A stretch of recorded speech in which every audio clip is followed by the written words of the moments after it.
Tingnan natin si kuya. Yun.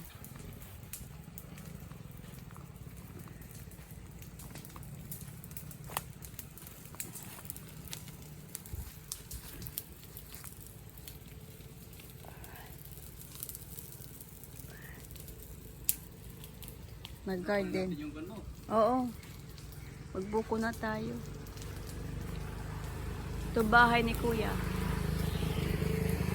Wala, yung mga bulaklak nyo, patay na kuya. Oo. Ah.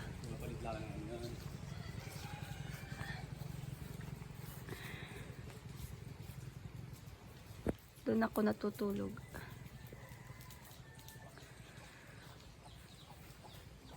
Kiro. Kiro.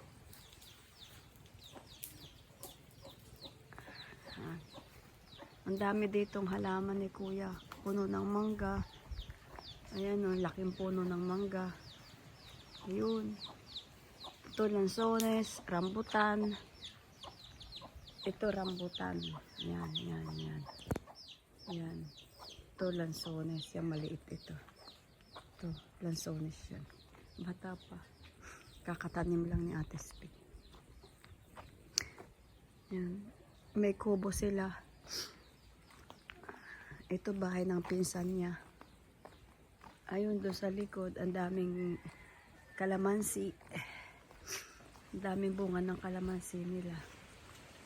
Doon. Ayun. Ito yung mga kapitbahay nila. Lalaki din ang bahay. Halos itong street na to. Malapit kami sa sa port. Ito yung kalsada. Ayun. Doon sa dako doon naman yung way papunta sa bahay namin. Doon sa ancestral homes namin. Ancestral home namin. Papunta doon. Banda dito naman, bahay naman yan ng aking kapatid na namatay, si Kuya Pedring. Doon, wala pa siyang nakalagay na bahay.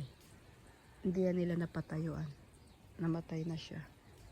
Pero ginawang garden ni Kuya. Tingnan nyo yung papaya, ang dami. Oh. Yun. Yun ang papaya. Yun. Yun ang papaya. Yun. Diyan kami kumuha ng kasaba. Yan.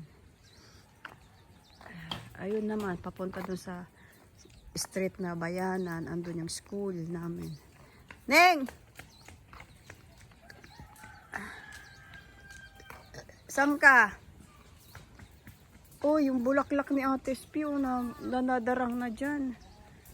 Yung bulaklak, oh. Kita mo, ligaw lang dito yan. Di man inaalagaan yan, oh. Ang mahal-mahal niya sa Italy, di ba? Ayan, oh. Anong tawag niya sa bulaklak ko yan, Dilaw? Lady finger? Hindi nga yan, tingnan mo, sa ibang bansa, yan? Inaalagaan. Ayan, oh. Ang daming flowers dito. Ayan. Parang, yan? Pine tree. Diba pine tree yan?